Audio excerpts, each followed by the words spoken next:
Hello everyone, I'm Ting Yan, and it's great to see you all for our third session of Dhammapada studies. Today we explore teachings that can guide us on our personal and spiritual journeys. We're fortunate to have Bhante Pemaratana with us once again, and I'm sure his insight will provide valuable guidance. Let's give a warm welcome to Bhante Pemaratana.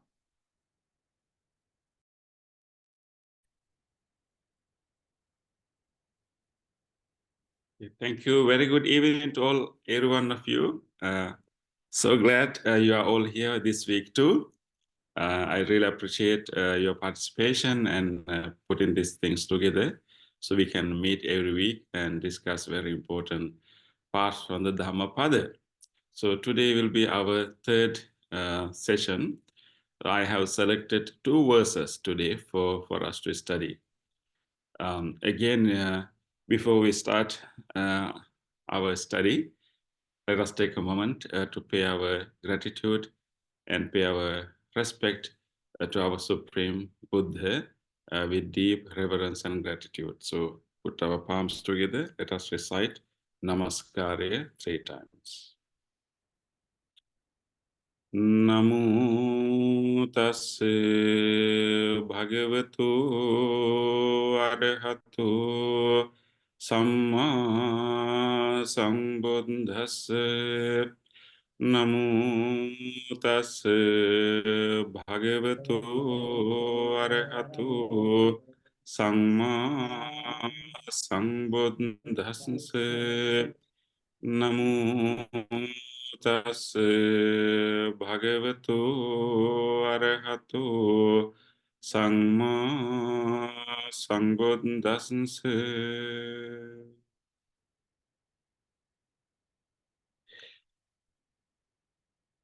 Okay. Let me share you the Dhammapada verse that we are going to study today.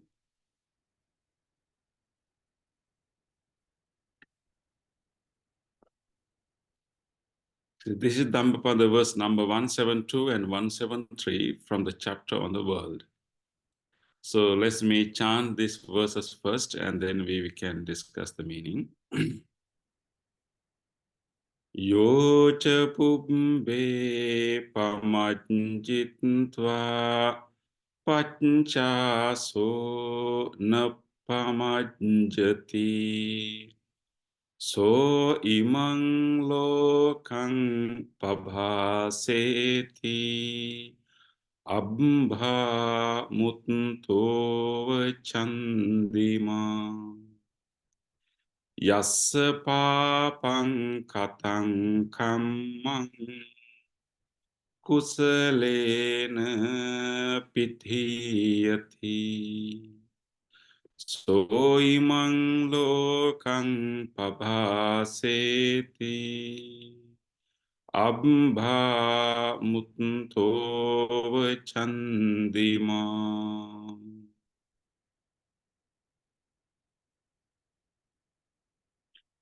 He who once heedless, but later not heedless anymore, illuminates this world like the moon free from clouds. He who by good deeds covers or replaces the evil he has done, he illuminates this world like a moon freed from clouds. These 2 verses explains that any person who has been bad in his past, was not skillful or wise, but engaged in a lot of bad deeds and bad karma and had a bad behavior, but any such person still can correct his mistakes and change himself or herself, and then illuminates this world like a moon freed from the clouds. The first verse is saying that that anyone who was not wise, skillful, or wholesome, or not had a good life, but still has the possibility of changing himself or herself. And once that person changed from his bad behavior, and he is not different from other good people. He illuminates the world like a moon freed from the clouds. It says that like anyone's bad behavior, bad karma, whatever our wrongdoings in the past are like the cloud that will cover the moon. But we all have that inner potential to change ourselves, inner potential to correct our mistakes, and then illuminates the world like the moon.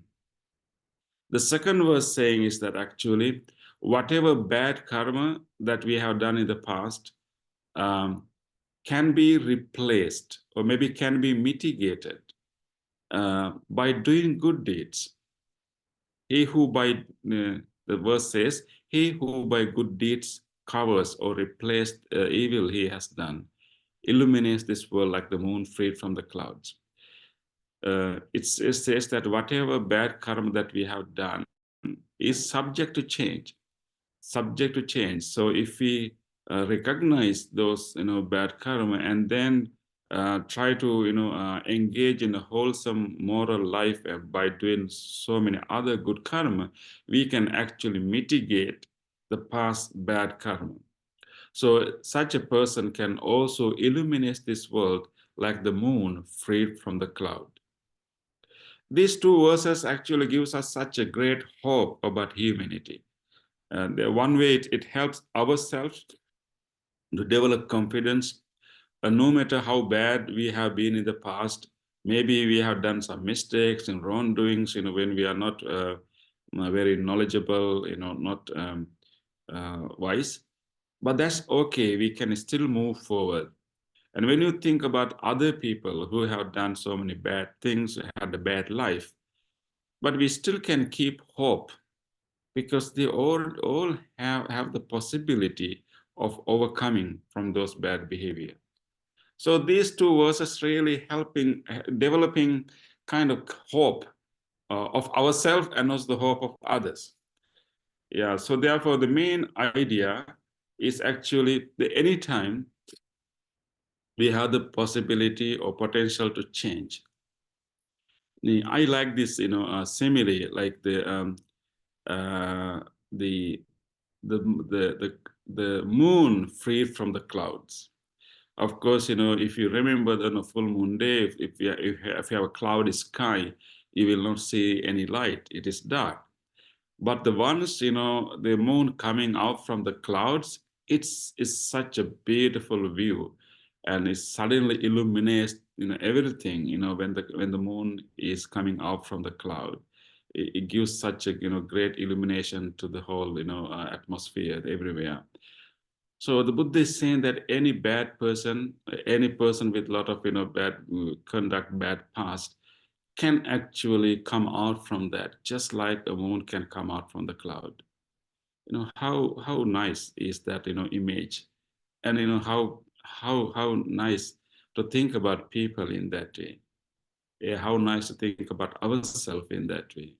So I think with great compassion, the Buddha is giving us, encouragement and support, and helping us to keep hope of humanity, keep hope, of ourselves, and keep hope of, any person. Okay, so that's the, important meaning here.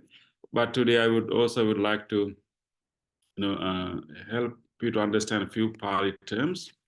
Here, there is a term called pamajjati, but then that is a verb and noun of that pamajjati is pamada. And Buddha says that if someone is heedless at the beginning, but then later become heedful, and then he will illuminate the world. So what do you mean by heedlessness is which means actually lack of interest in a spiritual practice, or lack of urgency in a spiritual practice, negligence, not having any concern or care for the Dhamma or any spiritual path. That is what we call heedlessness. And so Pali term is pamada. And Buddha said that if someone has a pamada, he is like a dead, although he's actually physically living. So the pamada is an important term. I hope that I would encourage you to be familiar with these Pali terms, the important terms: pamada, pamada, heedlessness, negligence, lack of interest in spiritual practice. The next one, which is the opposite of pamada, and a quality that Buddha has appreciated so much and encouraged all of us to develop, is called appamada. It's the opposite of pamada. Appamada. Appamada. That is heedfulness, diligence, and mainly the earnestness in spiritual practice. When you truly hear the Dhamma, when you get some glimpses of the Dhamma, and when you develop, deep confidence and faith in the Buddha, and then you develop this earnestness to spiritual practice, you develop this, ability to dedicate yourself for the spiritual practice, and that quality, willing to dedicate, willing to give your time, willing to, test the practice, and that earnestness, and also even like continuous practice, not dropping the practice from time to time, but maintaining the practice. And that quality is called heedfulness and diligence. But Buddha is saying that initially a person may be with pamada, like lack of interest, have no interest in his spiritual growth, and no interest in listening to the Dhamma, no interest in joining a Buddhist group, or learning, or doing any wholesome activity. You just live only engage in pleasures, think that life is to indulge. Maybe that is like if someone is having that kind of life. But later, that person, maybe through a good friend or meeting a good teacher, develop heedfulness or diligence. And that means he listens to them, becomes serious about life, and think about the preciousness of this human life, and the and value of this human life if to practice the Dhamma. And then he becomes diligent, earnest, keep learning the Dhamma, listening to the Dhamma, and helping others, and following the precepts, and practicing meditation. And that means he's having appamada. I think for a lot of you who decided to to learn the Dhammapada, you should have some level of appamada. Otherwise, you will not decide to dedicate your hour in the evening to learn the Dhamma. So you had some appamada. So that is so anyone can build that interest upon a help of a friend or a help of a teacher, and so that is what we call appamada. So anyone can have pamada initially, but we can develop appamada later. And once you develop appamada, you are like the shining moon. So the Pali term for moon is Chandima. The term Chandima is the Pali term for moon. So I think you may know some people with the name Chandima. Of course, these days I think you have Bhante Chandima. That is the Bhante Chandima also. The Chandima is the masculine form, and the Chandima is a feminine form of the moon. So really, it means moon, maybe smooth pleasantness of the moon. And the other important term is Papa.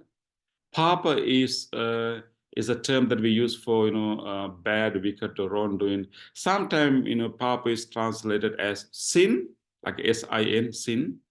But you know that in the Buddhist in Buddhist doctrine, there's no concept of sins as it is understood in English language or in Abrahamic Western religion.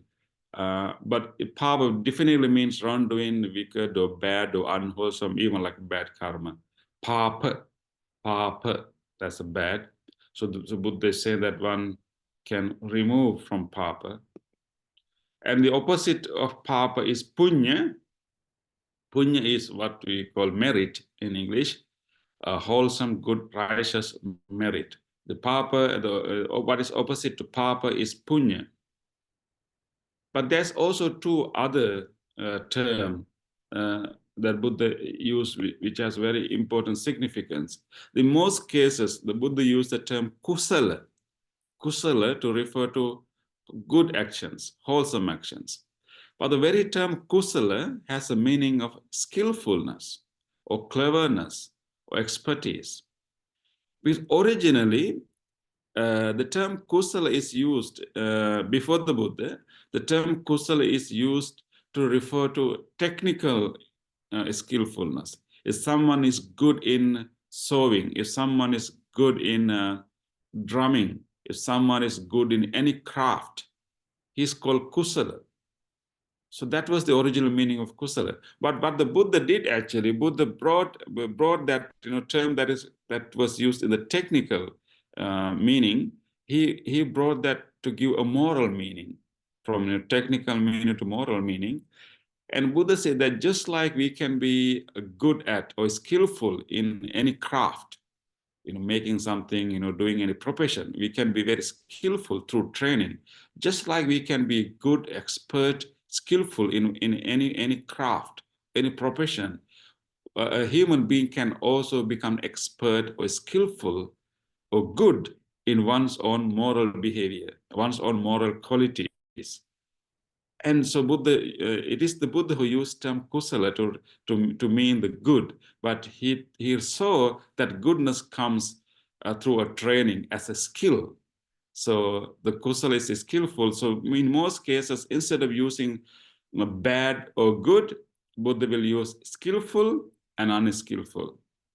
If someone is doing bad deed, we can say that that person is unskillful, and that person has not developed the skill yet. He's still a victim to his own bad habits. He's still a victim to his own defilements. He has not developed skillfulness to overcome them. So there's a different way of looking at the world, looking at the people, looking at the activities. When you divide activities not as good or bad or right or wrong, but as skillful and unskillful. So when you say unskillful, so you also have the meaning that maybe later they can develop the skill and then become good, in their life. That's exactly what this, 2 verses is trying to help us. So other important meaning of kusala is conducive to nibbana. So any activity that is conducive to nibbana can be called kusala. Any activity that is not conducive to nibbana can be called akusala. Okay. Any questions so far?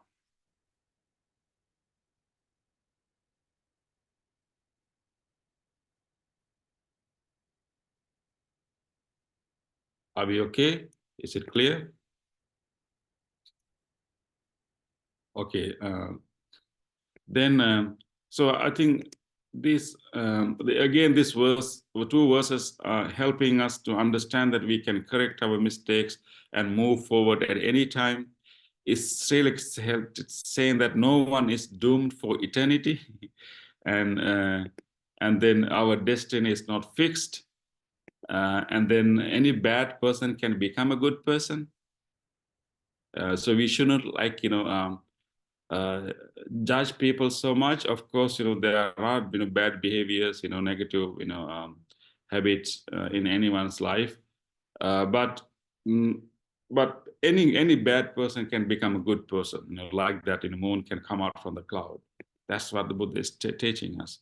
And the important thing is that bad karma can be mitigated. Our bad karma can be mitigated, maybe not completely removed, but can be mitigated. This is the message from the verse. So I think these 2 verses help us to have a discussion on karma or karma. I think it's an important topic for all of us. I hope that maybe we can talk about it. And one other important thing is that when in this from this verse, 2 verses, we learn that any bad person can become a good. It shows us that actually how our personality, how our life is not fixed. Our personality, our characters, our qualities are not fixed. They can be changed.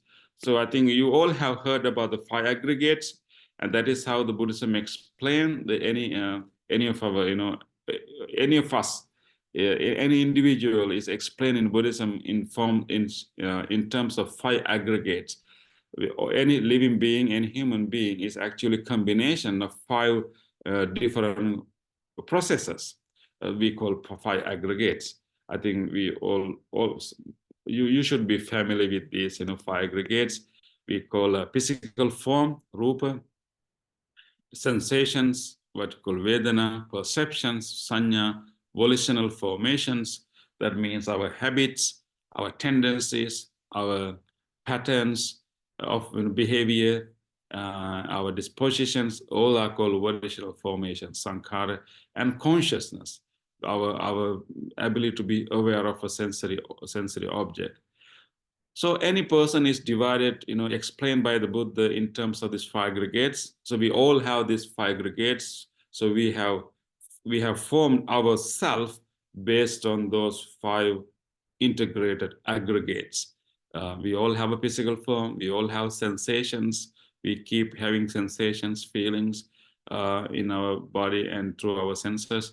And we have perceptions, means we have knowledge, memory, our concepts that we have formed about different people, different places and things. We have a whole storage of concepts. Those are the perceptions. And then we also have our habitual patterns, how we react, how we respond to any situation, and how we live our life is simply acting out of these habitual patterns.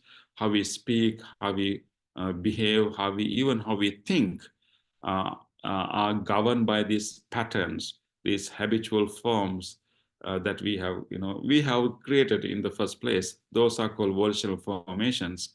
And the karma is also part of the sankhara, part of the volitional formations. And we have consciousness.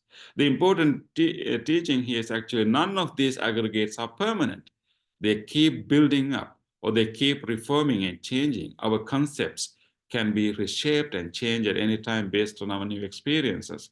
Therefore, our whole personality, our whole being is in a constant change and move. That is what we call anicca, or impermanence, and also anatta, the non-self, because everything is changing inside of any person, individual. That is why any bad person can become a good person. So based on that, those teaching of the 5 aggregates.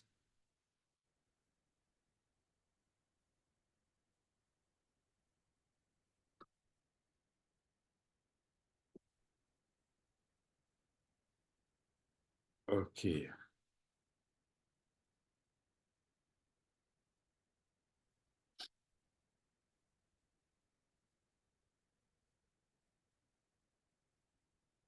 So part of sankhara, volitional formations, is the karma.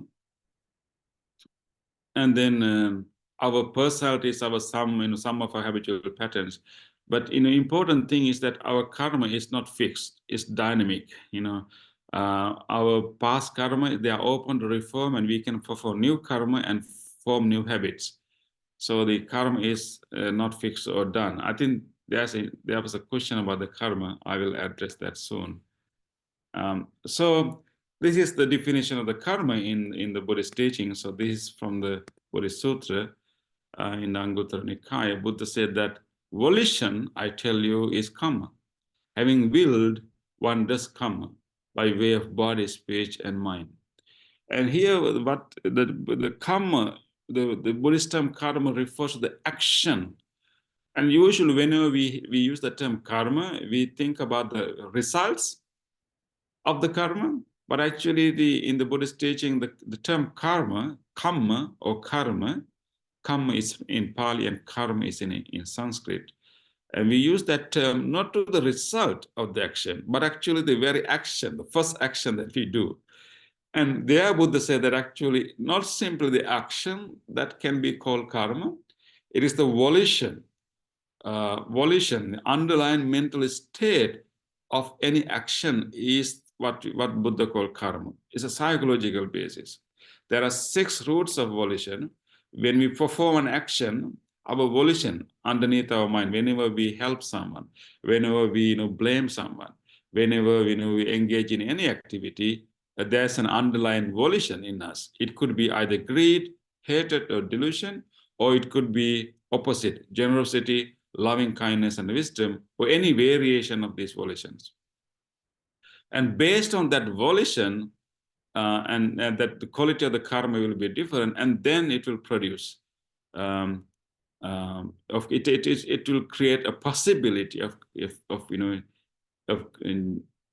bringing us similar kind of circumstances to us in future. So volition underneath any action can decide the quality of the action, whether it's a wholesome or unwholesome. So therefore, not the outward nature of the action will not decide whether it's wholesome or unwholesome. It is the volition, underlying mental state of the doer will decide whether that action is wholesome or unwholesome. Same way, it will also decide the gravity of the influence on mind and the gravity of the result. Because when we perform action, we can have different degrees of volition. We can have extreme compassion. You can have a very, mild level of compassion. You can have extreme form of anger. You can also perform actions based on very mild, level of anger.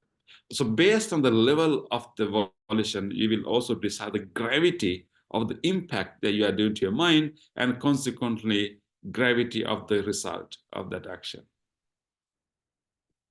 And so therefore, the karma should be understood like whenever we perform any volitional action, any willful action, not all action, any willful action, that action impacts our mind. It kind of leaves an imprint on the stream of our mind. So whenever we perform a willful action, even though action is done, there's an imprint, there's an impact that action has done to the stream of our mind.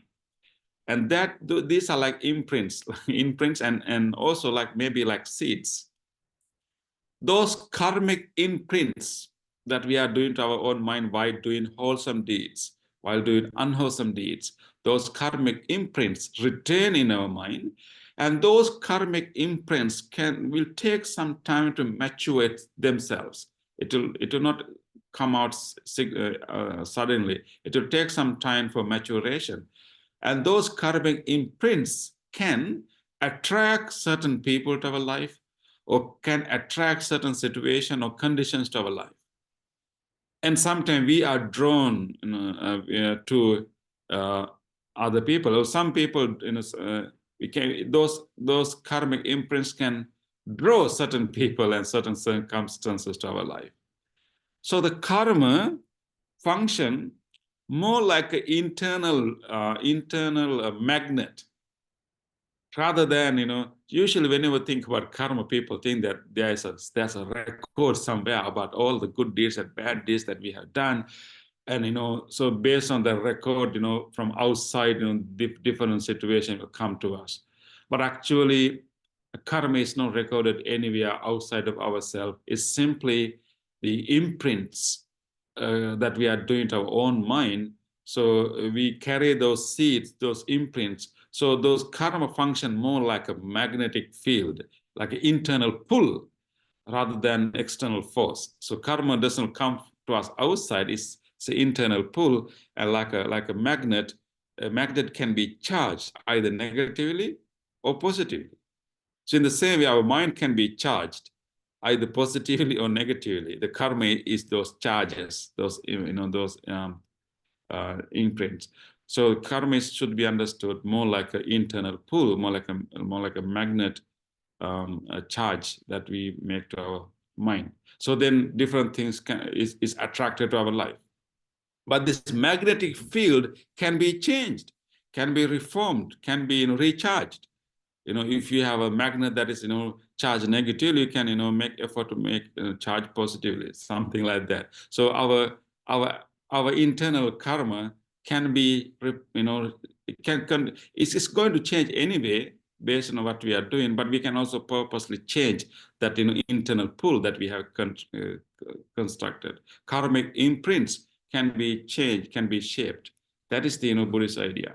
So there are 4 types of karma based on that Buddha is giving in Anguttara Nikaya. There are black karma with black result, white karma with white result. These are similar to like good karma and bad karma. First one is bad karma, second one is good karma. But there's also third possibility that Buddha is saying in the sutta, both black and white karma, with both black and white results. And some karma cannot be divided clearly and simply into black and white. Hence, they can have mixed result. Of course, when we engage in our life, some karma can be like a mix. So there's also a possibility of having mixed karma. And most important one is actually the last one, neither black nor white karma with neither black or white result. And we'll come to that later, because that is the kind of karma or maybe practice we do to overcome or transcend our karma. So how our karma and the result, there's a general relationship. Definitely, our wholesome action can bring wholesome result, and unwholesome action can bring unwholesome result. Definitely, there's a general relationship. But this is little bit complex than that. Of a mixed action can bring mixed result, but other conditions also play a part in deciding the exact influence of the result. So the result of the karma is so conditional. It's open to so many other conditions. You cannot clearly predict what would be the result of a specific karma, because when it matures itself to give result, so many other conditions also influence exactly which kind of result that it will give. So it's like a seed. So seed has potential to give particular result, but it's just like the karma is like that. When you perform a good karma or bad karma, definitely that will leave a kind of seed in our mind, karmic imprint like a seed. But what kind of result that seed will give, it depends on so many other conditions. Just like a seed has a potential to grow into a tree, but it has to have a right environment, and it will and it should get other like light and other soil and water and other things to produce. If seed does not get appropriate environment, it is possible that a seed will not produce a tree. Karma is just like that. So every seed will not become same kind of seed, same kind of tree. Based on the environment, based on the care that we are giving, it can become a bigger tree or a smaller tree or well-grown tree or half-grown tree. Karma is like that. What's really important in karma is actually not our bad karma, but actually the karma that how we live our life afterwards. All our past karma that we have done in the past, when it comes to maturation or germination, how we live our present life influence how those the past karma will come into fruition. So what's really important in Buddhist practice is not to worry about the past karma, actually, because past karma we cannot. Past karma has already done, but changing our present karma, we can influence the power of the past karma. Either we can enhance the power of the good karma, or we can mitigate the power of bad karma by changing our present karma. So there are a number of ways that we can mitigate our bad karma in the past. One is called performing counterpart good karma to mitigate our past bad karma. This is one way to do it. Performing counterpart or opposite, good karma. That means in order to overcome a result of a bad karma, we had to do opposite good karma.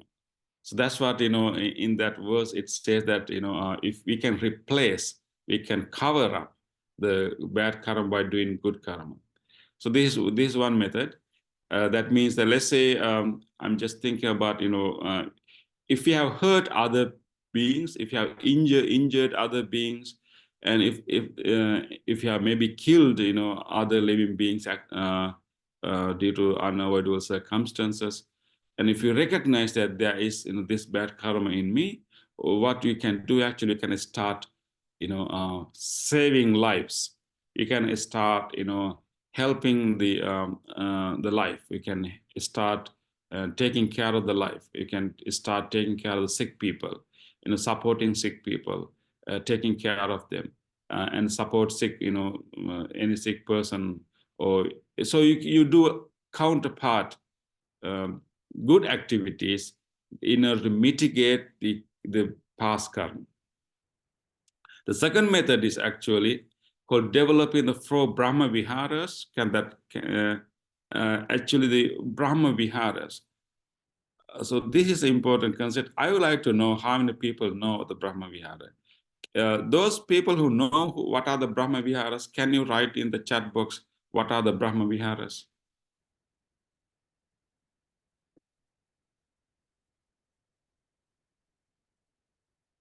I think you all are, attending Dhamma talks. I think you should be able to know what are the Brahma Viharas. Brahma Vihara. There are 4 Brahma Viharas. Let's say I would like to see.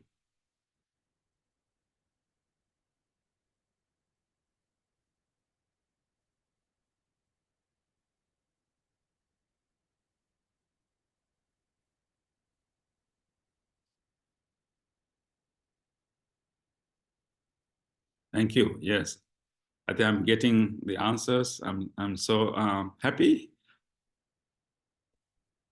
I mean, everyone knows even the Pali names of the Brahma Viharas. That's great. Yes. Thank you. So you all know the Brahma Viharas. And actually the second method to mitigate the bad karma is actually practicing the Brahma Viharas, practicing metta, loving kindness, practicing karuna, compassion, practicing mudita, sympathetic joy, practicing upekkha, equanimity.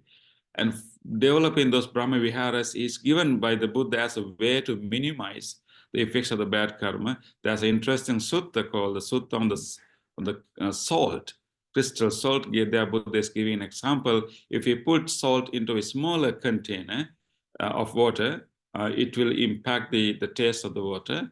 But if you put salt into a large body of water, that salt will not impact the overall quality of the large body of water. In the same way, Buddha said that someone who hasn't developed Brahma Viharas, and any small bad deed that person is doing can have a big impact on his mind, because when you do not develop Brahma Viharas, your mind is narrow. It's like a small container of water. But if you practice Brahma Viharas, your mind become bigger. It's like a broad mind. It's expanded mind. And because Brahma Viharas are also called immeasurables, your mind become broader and wide, and just like a large body of water will not have a big impact upon having a few crystal of salt, and we will not be affected that much of our bad karma if we develop Brahma Viharas. So that is the second method. But the third one is actually going beyond the whole karma realm altogether. The practicing the Noble Eightfold Path. As the Buddha mentioned, that is the path to lead to cessation of suffering. This is the direct path to attain enlightenment, starting from right view, right intention, right speech, right action, right livelihood, and then meditation, right effort, right mindfulness, right concentration. When you practice those methods, those are mind training practices, and you engage in training your mind, overcoming your defilements, and changing our habit to go to the defilements and removing the defilements. It's changing the operation of the mind. Noble Eightfold Path is a practice to train the mind to overcome defilements. And that path is seen by the Buddha as a practice that helps us to go beyond the realm of karma altogether. So Buddha says, this is a quote, from the sutta here. Let me what is karma? That is neither black nor white, neither black or white result, leading to the ending of karma. right view, right soul, right speech, right action, right livelihood, right keeper, right mindfulness, right concentration. They actually, Buddha said that Noble Eightfold Path is a practice that lead to the ending of karma, transcending the karma altogether. So there are three possibilities that we can practice. Of course, initial one is performing the counterpart good activities. Next is developing Brahma Viharas, and the third is actually practicing meditation, practicing Noble Eightfold Path, and then transcend the karma altogether. A good example of transcend the karma altogether is the story of Angulimala. I think someone has mentioned in the chat Angulimala story, and actually that is the background story of this verse. The second verse that you read is given by the Buddha based on the incident of the Angulimala. I want to know how many people know the story of Angulimala. And if you know the story of Angulimala, please give us a thumbs up. If you know the story of Angulimala. If not, I want to know how many people know the story of Angulimala. Can you give a thumbs up in your screen so I will know how many people know the story? So because our group can be quite diverse. Okay.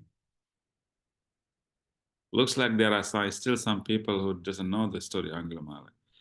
Okay, can I have a volunteer? I would like to hear from some of you. Those who know the story of Angulimala, can you help us?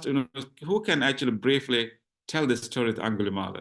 Can I have a volunteer? Can I have a help? Who can help me? Who can tell me tell us the story of Angulimala briefly? Can I have a volunteer? Okay. Did I get a volunteer? I saw a hand raised. Can you raise your hand if you can help me to tell the story of Angulimala?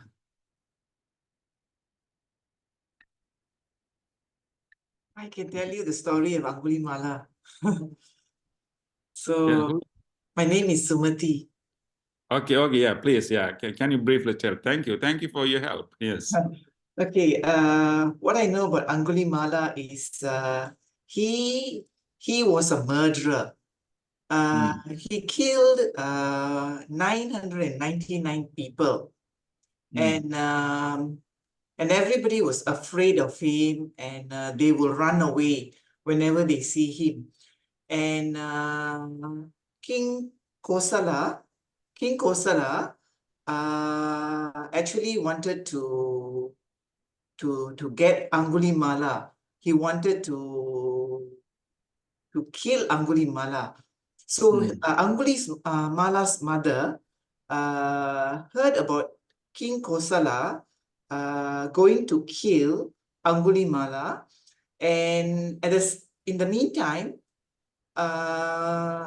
Angulimala actually was going to kill his own mother. He wanted just one more finger to tie on his mala. So one more finger to make 1,000 malas. So, and his mother actually was coming to look for him, to save him from being killed by King Kosala. And while she was, and the Buddha could actually see that Angulimala was going to create a very heinous crime when he kills his mother. So he comes in to save. He comes in to save Angulimala from killing his own mother, and that's when Angulimala meets the Buddha, and the Buddha will make Angulimala realize about his bad habits or bad behavior, and he will change Angulimala to become a saint. That's my version. Yes, yeah. Thank you, Sumati, for your help. Exactly. Thank you very much. Yes, that's the story. So term Anguli means finger and Mala means garland, and that was a nickname that he got from the people, like a garland of finger. He's wearing the garland of finger. If someone would wonder why a person want to do that, that's a long story behind that. Basically he was misguided by his own teacher. He was a very good student, and was very skillful in learning the archery and all the martial arts.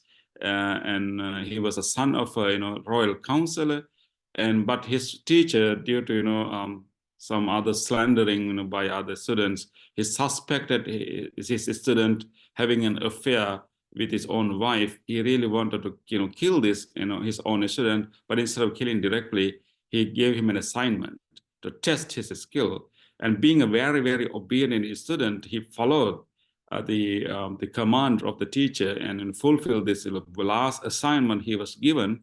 And so that is why he was going around and killing. So the teacher demanded him to give him a garland of fingers. And of course, and even though he was like kind of serial killer, what happened actually after he met the Buddha was able to help him to change his mind, and Buddha for the first time helped him to reflect his own mind. And he ran behind the Buddha, and Buddha was able to use his psychic powers to move himself faster than the Angulimala, and he shouted, "Stop the monk!" And then Buddha got the opportunity and said that I have stopped long ago. You haven't stopped yet. And that gave him time to think, what he's talking about. I'm already, here, but he's saying that Buddha has stopped long ago. I'm the one who hasn't stopped. And Buddha was able to guide him, look into his own mind and see the running nature of the mind, agitation, anxiety, and all the things happening in his mind. And of course, later Buddha brought him to the monastery and trained him. And of course, the latter part of the story is not well known, but actually that was a real important part, how he received the instruction from the Buddha, and every day practiced the Brahma Viharas. That is what he did. He learned the Brahma Viharas from the Buddha, and loving kindness, compassion, altruistic joy, and equanimity. He kept practicing loving Brahma Viharas, and that's why he was able to mitigate his karma. And of course, later he practiced Noble Eightfold Path. And later what became actually, he becomes such a compassionate monk. And so whenever he see any person is suffering, he really wanted to help. That is how when he saw a pregnant mother who is having difficulty in giving birth, he was so empathetic about it. He ran into the Buddha and said that, please, Venerable, I saw this mother. I really want to help her. How can I help her? So Buddha taught him a method to recite recite a Pali formula with the act of asseveration, Satya Kriya or 𝗦𝗔ci ce𝗿.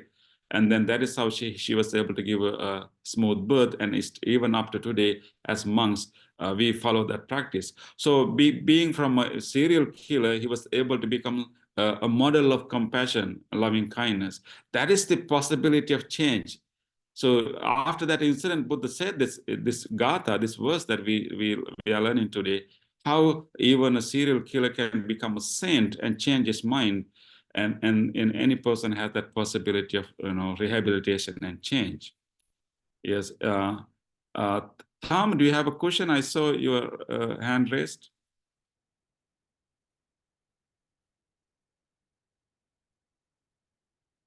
Sorry, Bhante, I don't have a question. Okay, yeah. Okay, so I think Angulimala's story is a very rare story. You cannot expect in every serial killer to be like that. And of course, if there's a Buddha, that is possibility. But any bad person can definitely become, can change. Yes. Yes, Michelle, you have a question? Bhante, I remember reading somewhere that Venerable Angulimala was also stones thrown at him by, I think, villagers or something, but he maintains calmness throughout the whole thing. Did he actually use wisdom, or he understood that he has to undergo through that because of certain misdeeds that he has conducted, and therefore he knew. He just. I don't understand. Was it like more of 𝗪𝗧𝗪, or was it? Yes. What did he Thank do you, Michelle. to overcome? Exactly, I think you are correct. Exactly, and because of he was practicing this, he's still gradually reducing the impact of the bad karma. But whenever he go out to collect alms, any stone thrown by other people will attract him because he already has this bad karma, right? So. And so any stones or any club, anything that people throw will come to him automatically. And every time when he come back from the alms round, Pindapata, he's bleeding. But Buddha encouraged him, Buddha guided him to train his mind. Even when he hit by a club, when he hit by a stone, in that moment of pain, don't develop any slight feeling of anger. And observe and accept them with equanimity. And Buddha said that you could have more severe suffering, pain than this based on the karma that you have done. So accept them, endure them, endurance, patience. And so because of the guidance of the Buddha, he was really able to receive those minor results, minor effects of his bad karma, and absorb them and endure them all. And then he practiced in the Noble Eightfold Path, he was able to overcome his attachment to self. And then once you renounce, once you overcome the Sakkaya Ditthi, once you overcome your attachment to self, and you dissolve your individuality, so to speak, and you don't recognize yourself as any of the five aggregates, so then all the karma that he has done has no place to come back, because the enlightened person has dissolved the attachment to the person or to oneself. When you dissolve it, there's no epicenter for the karma to come. That's what happens when you practice Noble Eightfold Path. So when he become enlightened monk, while he was living that life, he will get some minor effects, but when he's passed away, there's no individuality to continue. So there's no epicenter for the karmic forces to come. Thank you, Bhante. Welcome. Yeah, I think TMH has asked a question. I think we have answered that question in our story of Angulimala. There's one more question. So bad karma of the past can be erased or forgiven by the good wholesome karma. It's not the term the Buddha used in this gatha is pitiyati. It has a meaning of replacing, or maybe even like kind of covering. So definitely, as I mentioned, bad karma is none other than the karmic imprints that we have left in our own stream of mind. Okay, it's over here, like karmic imprints, like like magnetic charges. And so whenever we do new karma, our new karma influences our existing karmic imprints. So if you have a lot of bad karmic imprints, you can definitely keep on doing wholesome karma, and by doing that, you are actually changing the overall quality of these karmic imprints. And I think we have given 3 methods to do that. There's one question about, is there a group karma? Is there collective karma? That's a good question. Of course, we can perform action as a group also. Like today, we all attend this class as a group.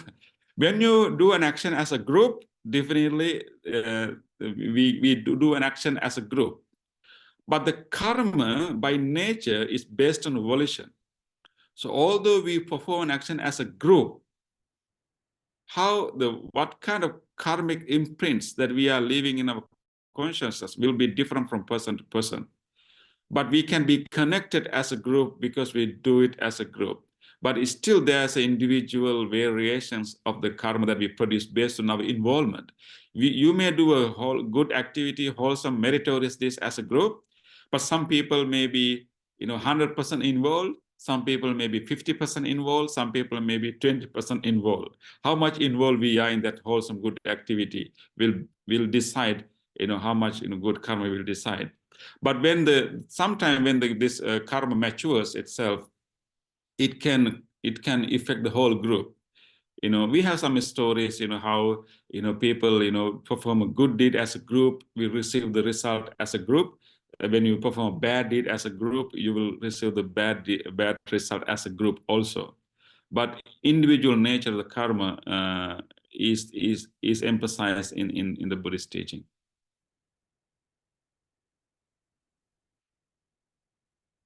Okay, I'm going to show you this one. I would like to do a little bit, mental exercise, or maybe think about this.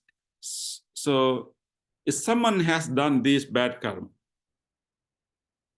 like hurting, injuring, or killing, stealing, lying, or slandering, for each bad karma, what would be the opposite, alternate good karma? Can you think about that? Can someone tell me what would be the opposite good karma we can do to mitigate the bad karma of hurting or injuring? If you have hurt and injured living beings previously, what we can do to mitigate that bad karma?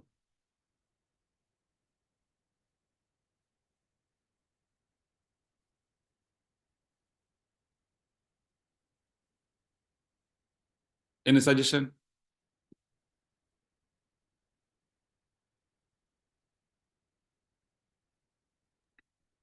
Bhante, can I answer that? Yes. Okay, hurting, injuring, we can actually practice loving kindness, compassion. Yes, definitely, yeah, compassion. But if you, and then killing, also we can practice compassion, having loving kindness, and then stealing,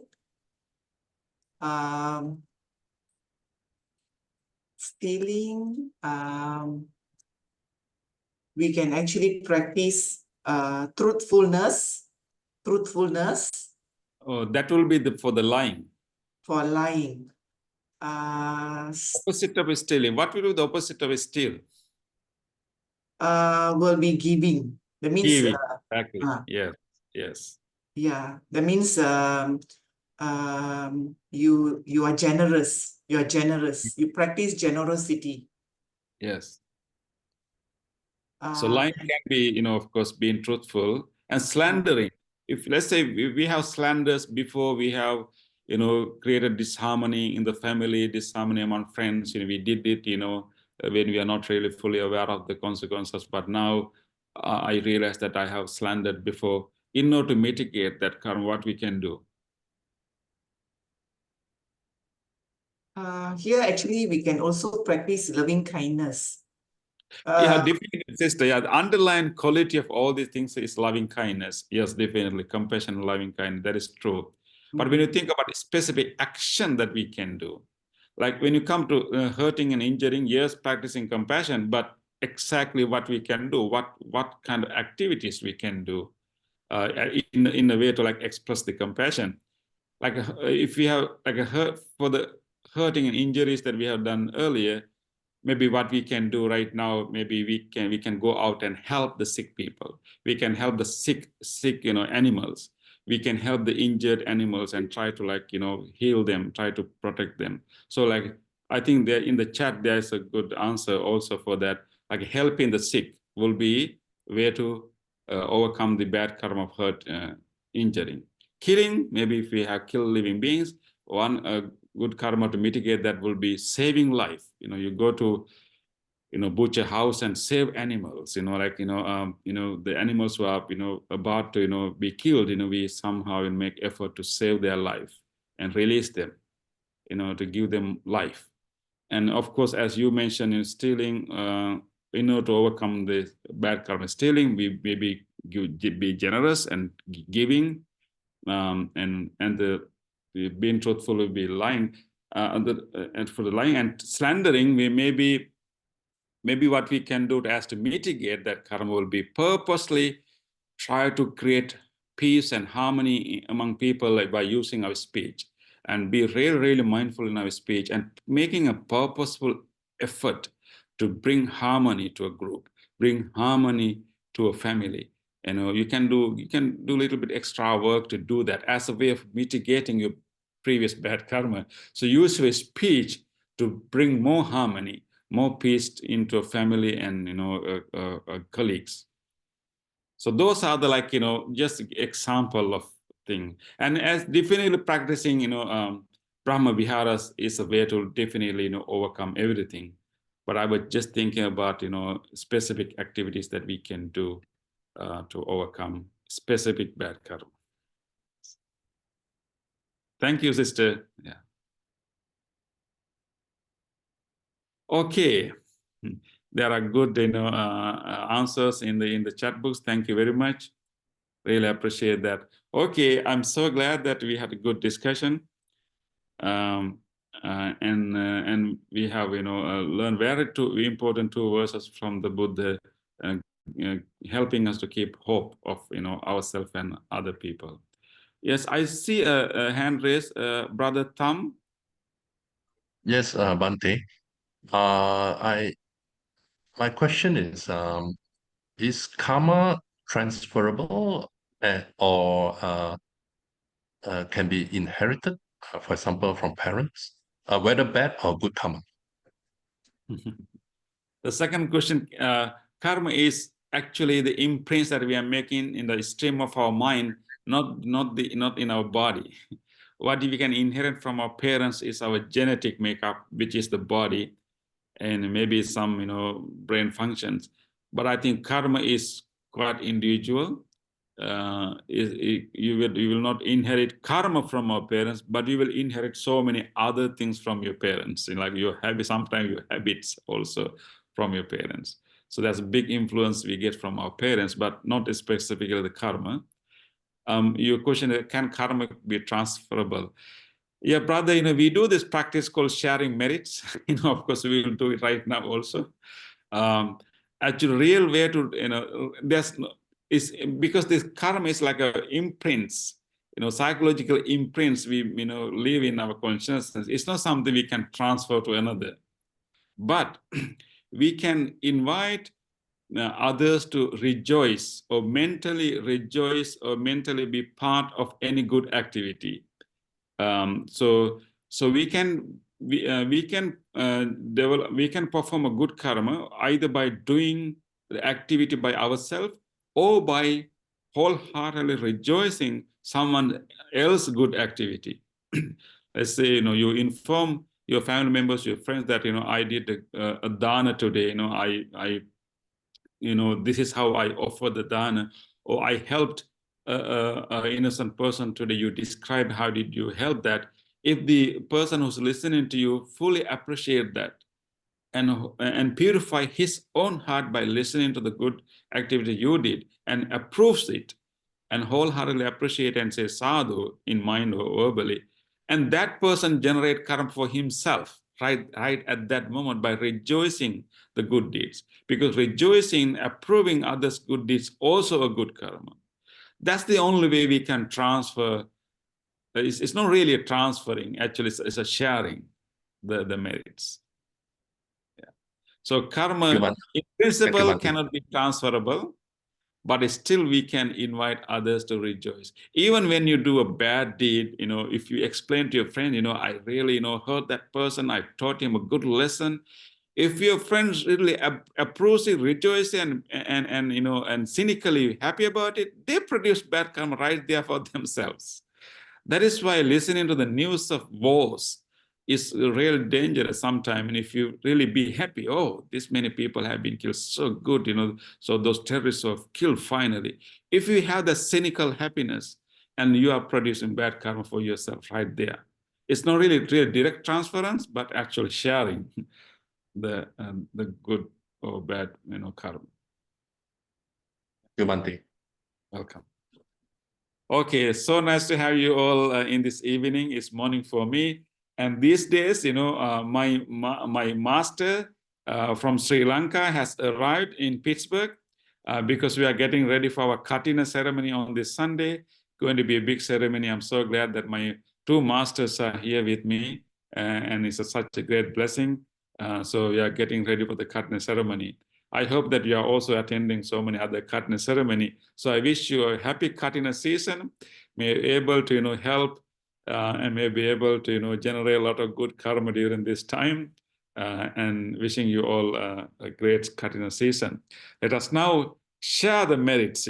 Brother, we will invite others to share the good deeds that we have done today, and think about, all our departed relatives, ancestors, family members, and also all other living beings, any divine living beings, any other living beings. If there's anyone in this world who would like to share this kind of merit, may he or she do so. May all living beings share our merits. May all living beings be well, happy, and peaceful.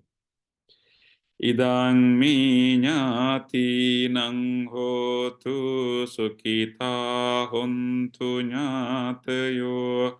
Idang mi ñātīnaṃ hotu sukhitā hontu ñātayo. Idang mi ñātīnaṃ hotu sukhitā hontu ñātayo. 𝗏𝗛𝗺𝗪𝗛 𝗵𝗛𝗺 puñya sampadaṃ sabbe deva anumodantu sabba sampatti siddhya. 𝗏𝗛𝗺𝗪𝗛 𝗵𝗛𝗺 puñya sampadaṃ sabbe bhuta anumodantu sabba sampatti siddhya. 𝗏𝗛𝗺𝗪𝗛 𝗵𝗛𝗺 puñya sampadaṃ sabbe sattva anumodantu sabba sampatti siddhya.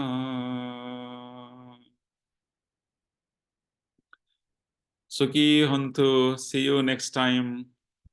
Bhante, thank you for being with us today and sharing Buddha wisdom. Your teachings have greatly enriched our understanding, and we are truly grateful for your guidance.